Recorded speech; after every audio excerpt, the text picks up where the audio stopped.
Je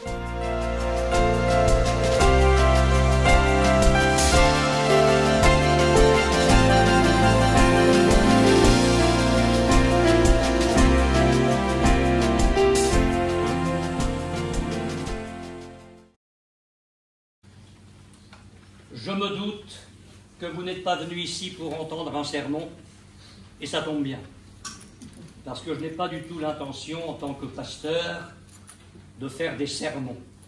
Nous voulons proclamer une bonne nouvelle.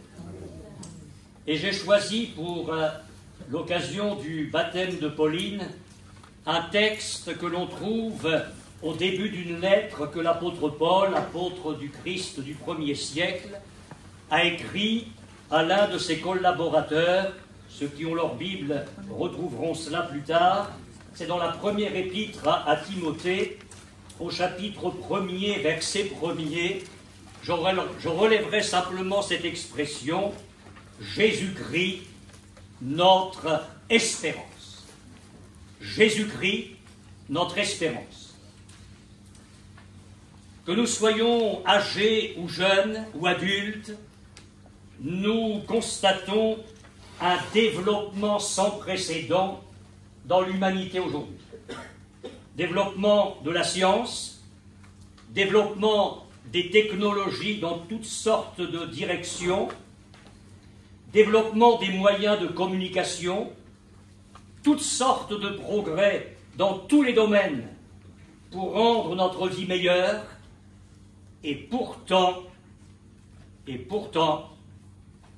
il y a un mal qui ronge l'humanité, c'est le désespoir. Un proverbe dit « L'espoir est le pilier du monde ». Et on peut se demander, à l'heure actuelle, à l'heure où le monde s'effondre, la qualité de ce pilier. Tensions internationales, catastrophes naturelles, des guerres un peu partout, la destruction progressive et rapide de la planète, les maladies, les drames nationaux, les drames familiaux, les drames personnels font voler en éclats l'espérance des êtres humains. Alors oui, après plus d'un demi-siècle de ministère pastoral, je peux vous dire que j'en ai entendu de toutes sortes. Mais j'aimerais dire à ceux qui se moquent de l'Évangile et de Jésus-Christ qu'il serait bon de s'interroger sur l'espoir du monde et sur notre propre espoir. Un journaliste interrogeait un jour un jeune sur l'avenir. Et ce jeune a répondu avec beaucoup de lucidité, « Vous savez, monsieur, mon avenir, il est derrière moi. » Et ça veut tout dire. Un autre jeune que nous avons rencontré en Haute-Normandie nous disait, « Vous savez, tant que j'ai été en bonne santé, j'ai eu plein de copains et de copines. Et puis ce jeune homme a été atteint d'un mal grave. Et quand on est atteint d'un mal grave, on est moins, excusez-moi, appétissant pour les autres. Et ce jeune homme nous disait avec un cœur brisé, depuis que je suis malade, j'ai perdu tous mes amis. Nous avions distribué dans une certaine région des petits traités parlant de nos réunions, et nous y avions laissé un numéro de téléphone où les gens pouvaient prendre contact avec nous. Et un vendredi matin, une jeune fille nous a téléphoné depuis l'université. Nous n'oublierons jamais ça. Au téléphone, elle nous disait « Je viens de connaître une nuit d'orgie avec mes amis étudiants. Ce matin, je suis dégoûté de la vie. Je suis dégoûté de moi-même. Je suis prêt à mettre fin à mes jours. Venez à mon secours. » Et puis j'aimerais vous parler de cet homme de la Bible qui a connu bien des difficultés, bien des problèmes. Il a eu des problèmes extrêmement graves sur le plan familial des deuils successifs. Et puis il a perdu bien des choses sur le plan matériel. Et finalement, il a perdu la santé. On se demande s'il est possible de vivre quelque chose de pire. Et ce texte est dans la Bible. Écoutez cet homme. Mon espérance, où donc est-elle? Mon espérance, qui peut la voir? Elle descendra vers les portes du séjour des morts, quand nous irons ensemble, mon espérance et moi, reposer dans la poussière. Et je me suis posé la question, mais combien pourrait dire la même chose aujourd'hui? Et vous vous dites, si c'était pour entendre ça, j'aurais me fié de rester à la maison. Mais non. Parce qu'au milieu de tout ça, il y a mon texte que je vous ai cité en tout début, cette petite phrase écrite par cet apôtre du 1er siècle, Jésus-Christ, notre espérance. Jésus-Christ, notre espérance. Et je dis que c'est une bien belle manière de présenter l'Évangile. C'est une bien belle manière de présenter la personne de Jésus. Voilà que la Bible ne nous présente pas une religion, elle ne nous présente pas des rites, elle ne nous présente pas des dogmes, elle ne met pas un carcan sur notre vie, mais elle nous présente une personne. Quand Jésus est venu sur notre terre, il n'y est pas venu pour établir une religion, il est venu pour établir une relation, celle de l'être humain avec Dieu. Et ce matin, je n'essaierai pas de vous démontrer l'Évangile, je suis bien incapable de le faire.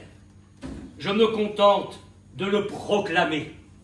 Parce que voyez-vous, que vous soyez jeune, adulte, plus âgé, j'aimerais vous dire que l'Évangile, il ne se démontre pas. Jésus-Christ ne se démontre pas, il se croit, il s'expérimente, il se vit. J'ai 77 ans, on ne le dirait pas, hein, qu'est-ce que je fais jeune. Mais avant d'avoir eu 77 ans, j'étais un enfant, un adolescent, un jeune comme certains ici. Et je sais tout ce qu'il y a comme pensée, comme disposition dans le cœur d'un jeune homme. Moi, je n'avais pas envie de devenir chrétien, hein, surtout pas. J'avais envie de vivre ma vie.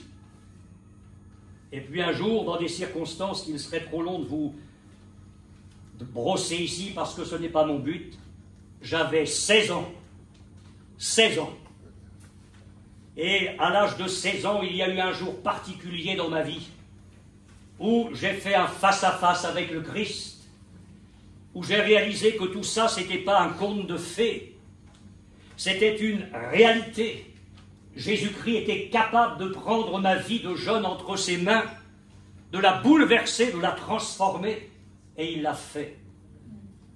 Et il y a eu des dizaines d'années. Et je peux vous dire que la tête sur le billot, je ne changerai pas.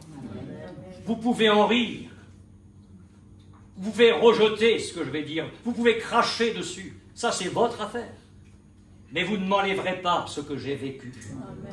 Vous ne m'enlèverez pas toute une vie bâtie sur Jésus. Alors j'ai vu mes copains qui, eux, n'ont rien voulu savoir de l'Évangile. Et je sais comment ils ont fini, les uns et les autres, bien tragiquement. Alors oui, j'aimerais vous dire que Dieu ne s'adresse pas à notre raison ce matin. Il s'adresse à notre foi. Jésus-Christ, notre espérance. L'espérance face à la maladie. Il y a peut-être des malades au milieu de nous et des gens atteints de maladies très graves. Lisez l'Évangile, je vous conseille de le faire par curiosité, et vous allez voir qu'il est rempli d'exemples de gens qui ne savaient rien, parfois qui ne croyaient en rien, mais qui ont entendu parler de Jésus et qui dans leur corps souffraient de maladies graves ou de handicap ou d'infirmité. Ils sont venus à Jésus avec foi et aucun n'a été déçu. Je pense à cette femme atteinte d'une perte de sang depuis 12 ans, abandonnée par plusieurs médecins. Elle est venue vers le Christ Le Christ l'a guéri. Je pourrais vous parler d'un aveugle de naissance. Je pourrais vous parler de sourds, de muets, d'un homme qui était paralysé depuis 38 ans. Dans tous ces cas impossibles, Jésus s'est révélé comme le Christ du possible. Jésus est vivant aujourd'hui. La Bible dit Jésus-Christ est le même hier, aujourd'hui, éternellement. Et j'ai dit tout à l'heure qu'il y a des choses que vous ne pouvez pas m'arracher, parce que moi j'ai vu au fil des années des gens venir dans nos réunions, comme vous êtes là ce matin, un homme atteint du cancer généralisé des os, qui n'en avait plus que pour 15 jours à vivre. Nous avons prié pour lui, cet homme a été guéri. Je pourrais vous parler de gens qui étaient atteints de maux incurables, et le Seigneur les a guéris. Vous avez au premier rang celle qui est la plus belle de l'auditoire, c'est ma femme.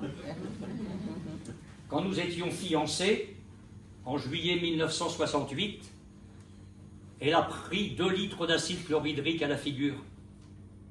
Elle a été emmenée défigurée à l'hôpital. On pensait qu'elle resterait défigurée pour la vie. Le visage avait gonflé au double, la lèvre supérieure atteignait le nez. Et je vous laisse imaginer le ravage que pouvait faire l'acide chlorhydrique pur sur la figure. Mais on a prié, des chrétiens ont prié. Quelques jours après, il s'est formé des croûtes qui sont tombées d'elles-mêmes. Et sous la croûte, la peau était absolument normale.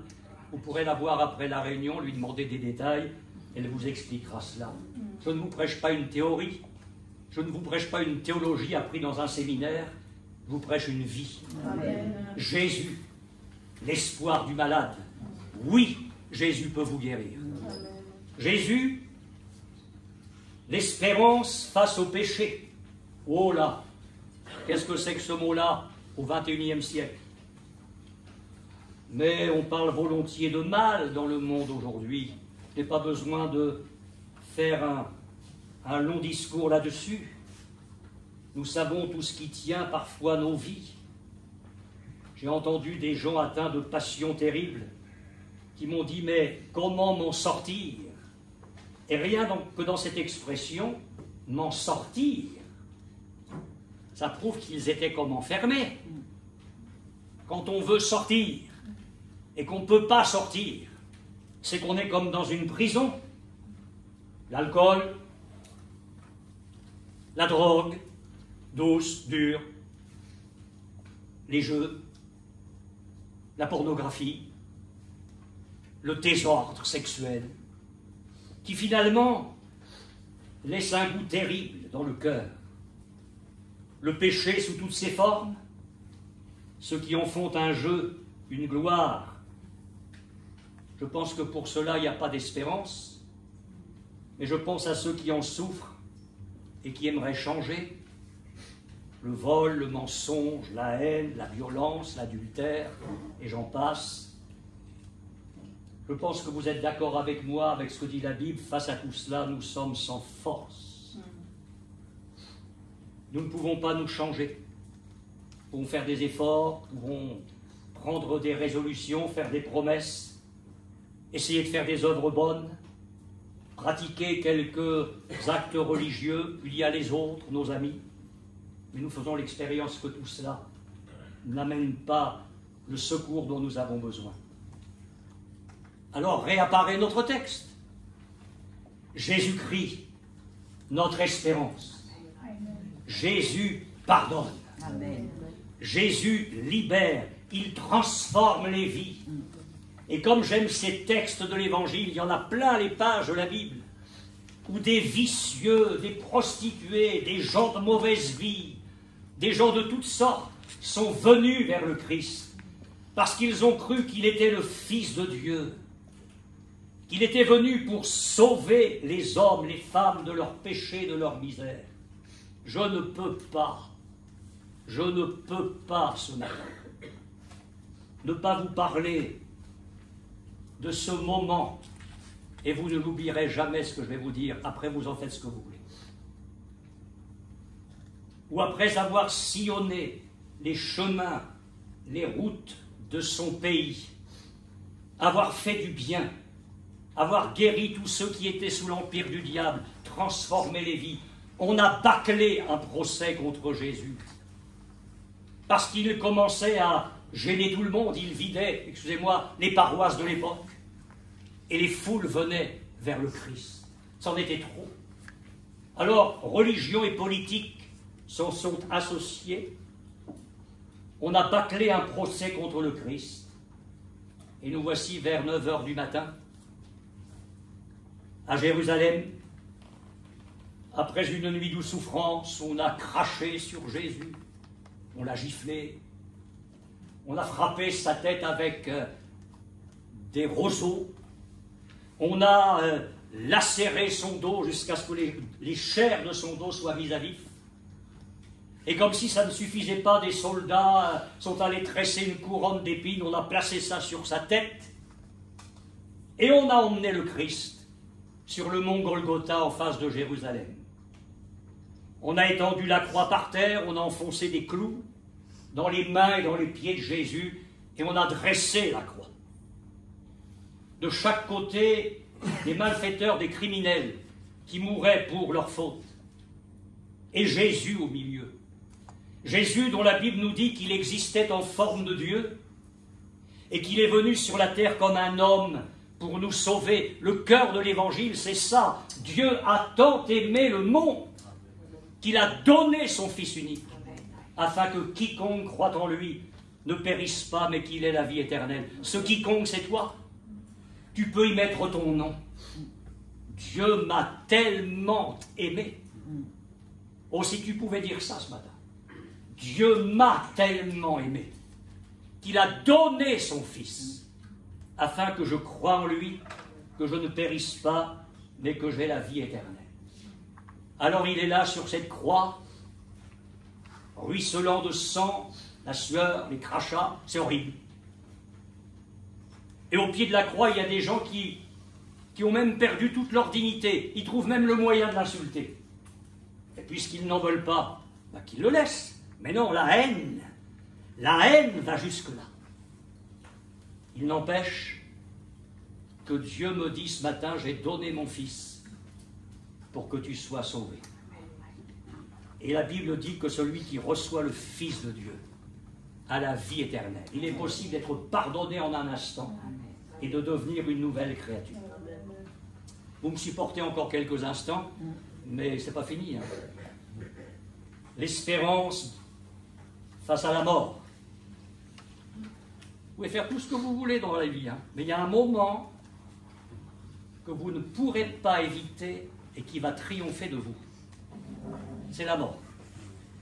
S'il y a quelqu'un ici qui peut me dire, moi, je ne mourrai pas, je le prends en photo. La mort, c'est le rendez-vous de tous les vivants. Et c'est un moment redoutable devant lequel on ne peut rien.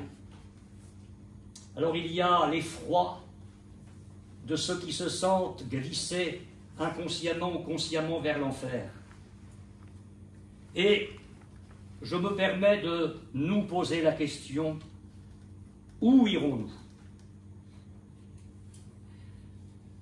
Un jeune homme avait une grand-mère chrétienne.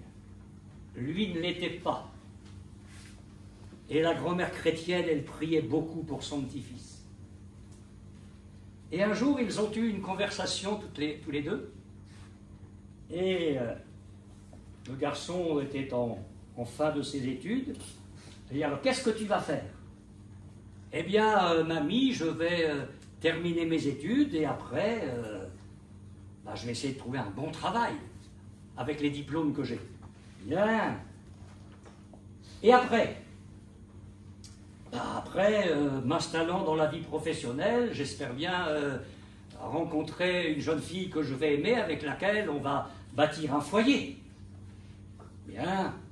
Et après? Après, on aura des enfants.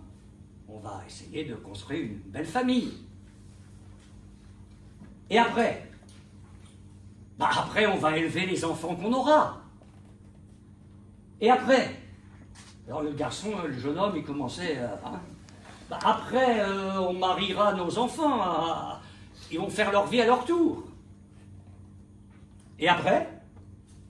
bah après, je serai en retraite. Et j'espère avoir une belle retraite. Et après, alors là, un jeune homme, il saturait, alors, vraiment. Mais après, mamie, après, je meurs. Et après? Parce que ça ne s'arrête pas là. Ça ne s'arrête pas là. Il y a un après. Et la Bible dit, et c'est Dieu qui parle, je place devant toi la vie et la mort. Choisis la vie, afin que tu vives. J'en ai presque terminé pour cette première partie.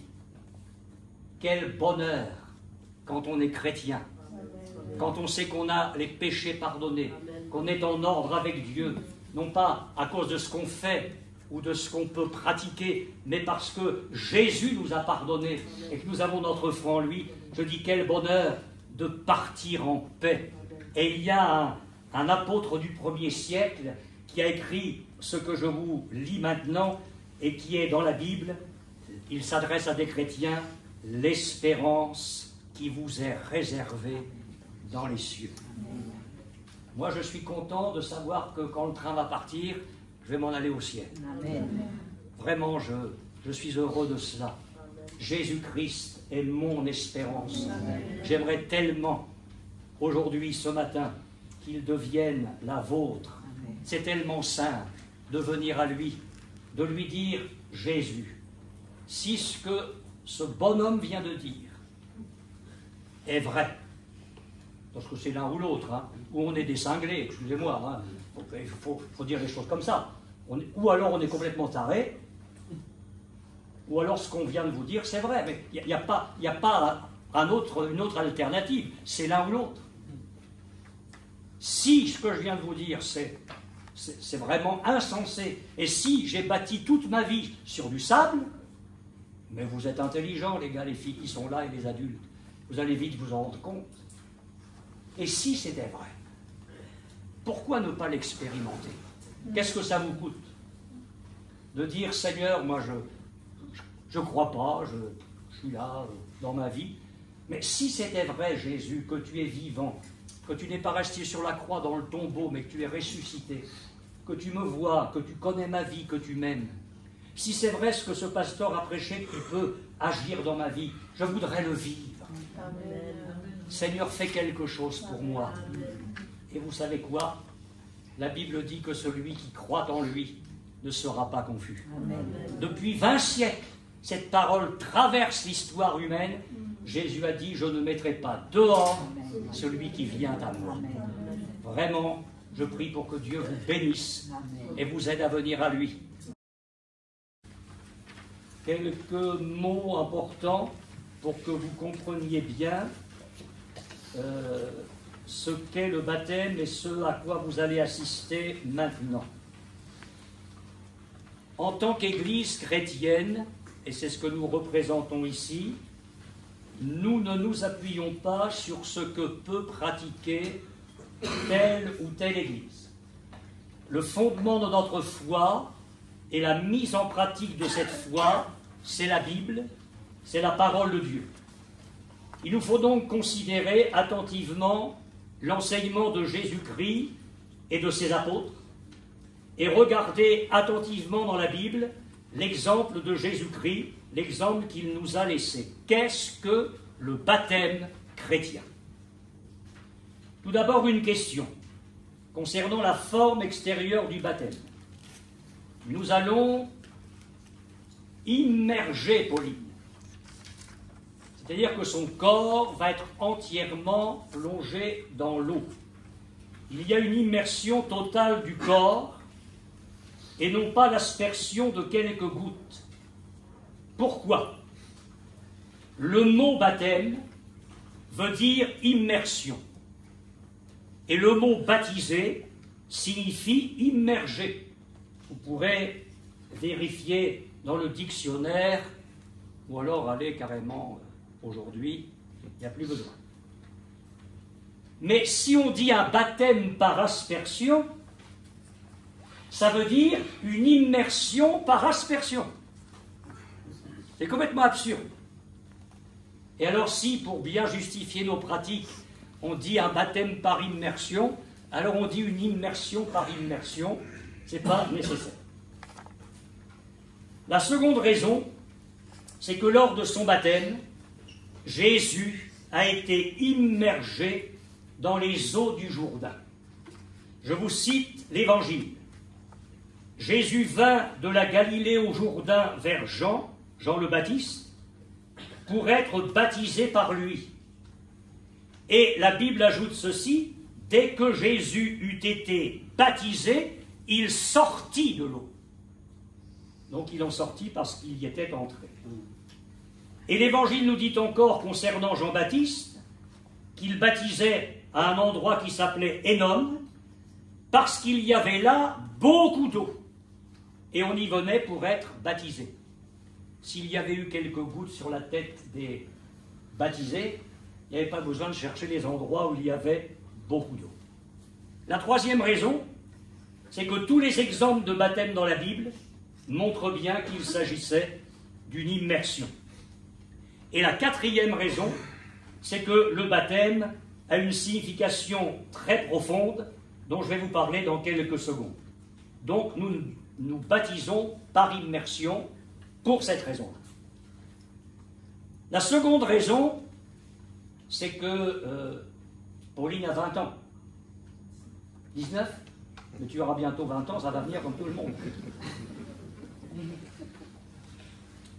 Nous baptisons une jeune fille consciente de ce qu'elle fait. Pourquoi ne baptisons-nous pas des enfants? Là encore, nous faisons référence à l'Évangile. Jésus a été baptisé à l'âge de 30 ans. Et dans l'Évangile de Luc, il est dit, Jésus fut baptisé, il avait environ 30 ans lorsqu'il commença son ministère. Si Jésus est effectivement l'exemple, le modèle, la base de notre foi, il nous montre que le baptême est un baptême d'adulte. La seconde raison, c'est qu'il n'y a aucun baptême d'enfant dans la Bible. Aucun. Tous ceux qui ont été baptisés étaient des adultes ou des jeunes conscients de leur engagement avec Dieu. Et puis, la troisième raison, c'est que le baptême est le prolongement d'une démarche spirituelle. Alors cette démarche, elle consiste à devenir un disciple de Jésus. Après sa résurrection et juste avant l'ascension, que nous fêterons jeudi, Jésus a dit ceci, je cite l'Évangile, « Allez, faites de toutes les nations des disciples, les baptisant au nom du Père et du Fils et du Saint-Esprit, et enseignez-leur à observer tout ce que je vous ai prescrit. » Le baptême est donc un acte d'obéissance à Jésus-Christ. On se fait baptiser pour devenir un disciple du Christ. Dans la démarche spirituelle, il faut savoir que le baptême est précédé de la repentance. Je vous cite un extrait d'un discours de l'apôtre Pierre. Il a fait ce discours à Jérusalem dans les premiers temps de l'Église. Nous trouvons cela également dans la Bible. Des gens, après avoir entendu son discours, ont dit « Mais qu'est-ce qu'il faut faire ?» Alors ils ont eu le cœur touché. « Mais qu'est-ce qu'il faut faire pour être sauvés, pour être en ordre avec Dieu? Que ferons-nous » Pierre leur dit « Repentez-vous et que chacun de vous soit baptisé au nom de Jésus-Christ pour le pardon de vos péchés. Repentez-vous et que chacun de vous soit baptisé. » La repentance précède le baptême. La repentance, c'est la prise de conscience à un moment donné précis dans notre vie de nos péchés devant Dieu. La prise de conscience de péché qui amène un profond état de tristesse d'avoir offensé Dieu, un Dieu qui est parfaitement saint, en vivant loin de lui, loin de ses commandements, et le désir d'abandonner tout ce qui est mauvais et souillé dans notre vie. Et le baptême va donc être précédé aussi de la conversion.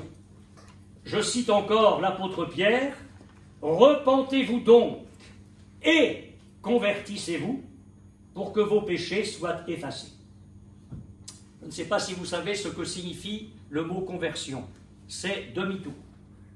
Dans l'armée, autrefois, on ne disait pas demi-tour, on disait conversion droite. Si je me repens vraiment, parce que je crois que ce que j'ai fait, ce que j'ai été, c'est un fiasco complet, et que je viens vers le Christ, alors je vais me convertir. Je vais faire un demi-tour, et au lieu de continuer à vivre comme j'ai vécu jusque-là, je vais prendre la direction de Dieu. Oui, la conversion, c'est un demi-tour vers Dieu, c'est la conséquence logique de la repentance. C'est la décision d'abandonner tout ce qui n'est pas de Dieu, de se détourner de la mauvaise voie pour marcher dans les voies de Dieu, et c'est ce que la Bible, ou Jésus plus exactement, a appelé une nouvelle naissance. On ne naît pas chrétien, on le devient. On est avec la peau blanche, on est avec la peau un peu plus foncée. En Asie, on est encore avec une peau d'une autre couleur. Ça, c'est des lois de l'espèce. Mais un père chrétien n'enfante pas un enfant chrétien. Il va avoir besoin de le devenir. On ne naît pas chrétien, on le devient. Jésus a dit, il faut que vous naissiez de nouveau. Alors la vieille Pauline, on n'en parle plus. Hein. Non, mais je suis très sérieux. C'est pas tout à l'heure qu'on n'en parle plus, c'est déjà fait. C'est pour ça qu'elle va être baptisée. Au fond, on comprend ce que l'apôtre du 1er siècle a écrit. Si quelqu'un reçoit le Christ dans sa vie, il est une nouvelle création. Vous savez, être chrétien, ce n'est pas du raccommodage. Si vous êtes propriétaire d'une maison, vous saurez qu'il y a toujours des choses à faire pour entretenir. C'est la gouttière qui se met à fuir, c'est les arbres dans le mur, il y a toujours quelque chose à faire. Mais être chrétien, c'est pas essayer de réparer un petit peu la maison de temps en temps. Bah tiens, il faut que je m'améliore. Non. Dieu arrive avec son bulldozer et il rase tout. Et il reconstruit ta vie. C'est magnifique. C'est magnifique. Les chaînes sont brisées et tout devient nouveau. On ne vit plus comme avant, on met de l'ordre dans sa vie. Et c'est pourquoi, je vous ai dit tout à l'heure que j'allais y revenir, c'est pourquoi le baptême est une immersion. C'est pourquoi Pauline va être complètement plongée dans l'eau. Il y a un formidable symbole, ce n'est pas moi qui le dis, c'est la Bible, c'est le symbole d'une mort. Imaginez que tout à l'heure, au moment où Pauline va être immergée, je la maintiens sous l'eau, elle va mourir. Mais il y a un symbole là. La Bible dit que nous tous qui avons été baptisés, nous l'avons été dans la mort du Christ. C'est-à-dire que, de la même façon que Jésus est descendu de la croix et a été mis dans le sépulcre, celui qui devient chrétien accepte de mourir, pas physiquement, vous l'avez compris, vous êtes intelligent, mais de mourir intérieurement à tout ce qui est mauvais. C'est ça que ça veut dire. Et c'est pour ça que le baptême ne peut pas être une aspersion. Parce qu'il n'y a pas le symbole de la mort. Et quand tout à l'heure, Pauline va se relever de l'eau et va se mettre debout pour repartir, c'est le symbole d'une résurrection. La Bible dit de la même façon que Jésus est ressuscité des morts, de même nous aussi, nous marchons en nouveauté de vie. Et puis le baptême, j'ai bientôt terminé, est précédé de la foi. Jésus a dit, celui qui croira et qui sera baptisé sera sauvé. Il faut la foi avant le baptême, bien évidemment. Alors de quelle foi parle Jésus? La foi dans l'existence de Dieu? Ben oui, mais c'est un minimum. La Bible dit qu'il faut que celui qui s'approche de Dieu croit que Dieu existe. Mais ce minimum est loin d'être suffisant, parce que vous savez, il y a bien des gens qui croient dans l'existence de Dieu et vivent comme s'il n'existait pas. Oh oui, on croit bien qu'il y a quelque chose, ils disent même pas quelqu'un parfois. On croit bien qu'il y a quelque chose au-dessus de nous. Non, il faut la foi déjà dans l'existence de Dieu, mais ce n'est pas suffisant. Il faut la foi en Jésus, comme le Fils de Dieu, comme celui qui était Dieu dans le ciel à l'égal du Père, et qui, comme je l'ai dit tout à l'heure, a accepté de devenir un homme au milieu de nous pour expier nos péchés sur la croix. Et je cite à nouveau le texte, « Dieu a tant aimé le monde qu'il a donné son Fils unique, afin que quiconque croit en lui ne périsse pas, mais qu'il ait la vie éternelle. » Je ne pensais pas vous dire ça, mais j'en ai pour juste quelques secondes. Il y a un jour un jeune homme qui est venu vers Jésus. Il avait sa religion. Il était sincère dans sa religion, il la pratiquait de tout son cœur. Mais il y a quand même quelque chose, il manquait des certitudes. C'est curieux ça. Il se disait, mais il y a une vie éternelle, je crois à un au-delà, mais comment il faut faire pour être sûr d'y aller? Alors il est venu trouver Jésus. Et à un moment donné dans la conversation, il est dit que Jésus a porté les regards sur ce jeune homme et il l'a aimé. Eh bien, j'aimerais te dire, jeune homme, jeune fille, qui que tu sois, et quoi que tu penses, tu ne pourras jamais oublier ça. Et je vais prier pour que tu ne l'oublies pas. Jésus a les yeux sur toi ce matin. Amen. Et il t'aime. Amen. Amen. Peut-être que tu ne feras pas le pas aujourd'hui, mais tu te souviendras de ça un jour. Ah oui, c'est vrai. Lors du service de baptême de Pauline, le pasteur il a dit que Jésus m'aimait. J'aimerais tant me tourner vers lui et l'appeler à mon secours. Et si vous êtes adulte, n'oubliez pas ça. Jésus porte ses regards sur vous ce matin et il vous aime. La foi en Jésus comme le seul sauveur, mort sur la croix pour nos péchés. Qu'est-ce que la mort de Jésus sur la croix? Ce n'est pas une erreur judiciaire. Jésus est venu expier nos fautes. Il est venu mourir à notre place. Et la Bible dit que si nous lui confessons nos péchés, il est fidèle et juste pour nous les pardonner. Écoutez ces paroles-là. Elles sont très claires, très nettes, et elles sont exclusives. Je suis le chemin, pas un chemin. Je suis le chemin, la vérité et la vie. Nul ne vient au Père que par moi. La foi en Jésus ressuscité et monté au ciel. Alors vous comprenez que ces trois conditions, repentance, conversion et la foi telle que je viens d'en parler, ces trois conditions annulent le baptême des enfants, car ils ne peuvent ni croire ni se repentir. Vous allez me dire, oui, mais si le bébé il meurt, où est-ce qu'il s'en va? Ben, au ciel. Où voulez-vous qu'il aille? En parlant des tout petits, Jésus a dit, leurs anges dans le ciel voient continuellement la face de mon Père. Qu'est-ce que vous voulez que Dieu reproche à un bébé, sinon de pleurer quand c'est l'heure de la téter?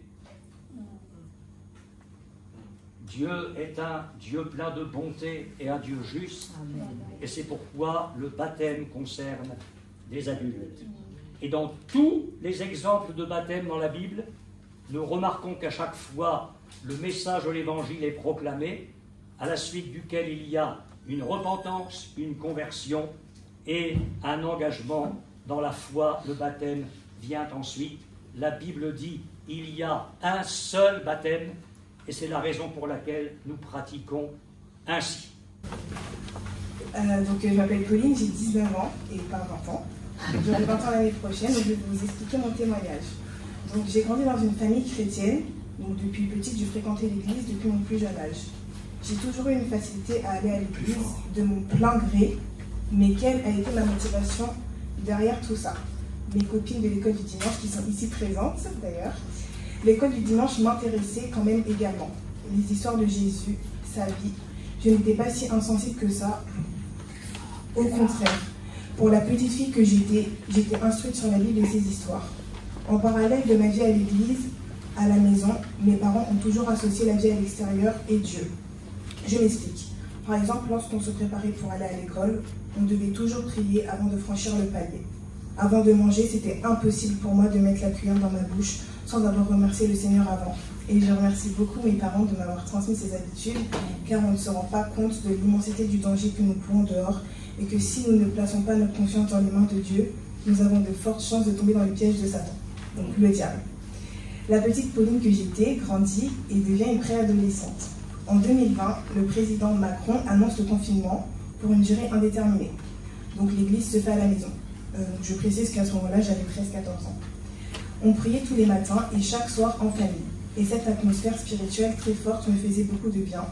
Et je me rends compte avec du recul que l'ardeur qu'il y avait à la maison était vraiment celle du Saint-Esprit, car on en voyait le fruit. Pendant le confinement toujours, adolescente, j'ai commencé à souffrir énormément chaque mois. C'était des douleurs insupportables. Je ne pouvais même pas aller à l'école tellement j'étais malade. Aucun médicament ne me soulageait, on craignait même l'endométriose. J'ai passé toutes sortes d'examens qui n'ont rien révélé de particulier. Nous avons prié intensément pour ce problème et un jour, toute souffrance a disparu. Le Seigneur était intervenu, il avait répondu à nos prières. Entre-temps, on a changé d'église avec ma famille, juste après le confinement, si je ne me trompe pas. Dans cette nouvelle église qui est ici, l'enseignement est plus sérieux et en même temps plus intéressant. Et au fur et à mesure des prédications auxquelles je suis toujours présente, je deviens plus sensible à la parole de Dieu. Je pose des questions et m'intéresse à la marche chrétienne. J'ouvre ma Bible, je prends des notes durant le culte qui me servent lors de mes méditations personnelles et surtout, je commence à venir le mercredi soir à la réunion prière, alors qu'auparavant, ces réunions-là ne m'intéressaient pas du tout. Et puis vient un jour, lors d'une réunion d'évangélisation au mois de juin 2024, le pasteur prêche sur les souffrances de Jésus à la croix. Ce message m'a énormément touchée. La description de tous les sévices subis par Christ me fait me rendre compte qu'il est mort à la croix volontairement pour me sauver du châtiment qui est l'enfer. Vous, mes amis qui êtes là, je vous invite fortement à aller regarder ce message qui est très marquant et que je vous enverrai. Ce message, je l'ai regardé toute seule dans ma chambre, dans le bus quand j'allais au lycée et avec Charlotte en appel. Et c'est à partir de la énième lecture de cette vidéo que je me rendis compte de l'instabilité de ma vie, du mauvais chemin que j'étais en train d'emprunter, de l'ingratitude que j'avais à l'égard de Jésus pour toutes les fois où il m'a tendu la main, où il m'a gardé, il m'a aidé. Face à toutes ces bénédictions, je me suis convertie au Seigneur Jésus-Christ et c'est pour cela que je m'engage dans les eaux du baptême. Mes amis qui sont ici pourront témoigner que je trouvais un certain plaisir auparavant à humilier, rabaisser et juger les autres. Mais depuis, ces attitudes ne sont plus les miennes. Me voici, Pauline, disciple de Jésus, consciente de la mort de Jésus pour mes péchés et pour que je puisse avoir le bonheur d'avoir mon nom inscrit dans le livre de vie. Gloire à Dieu. Amen. Pauline, tu as fait une belle confession devant cette assemblée, devant l'Église chrétienne, affirmant ta foi en Jésus-Christ, mort sur la croix pour tes péchés, ressuscité, vivant. Est-ce qu'aujourd'hui, en comptant sur sa seule grâce, tu promets d'être fidèle à Jésus jusqu'au bout, comme son disciple? Oui. Sur la confession de ta foi, je te baptise au nom du Père et du Fils et du Saint-Esprit.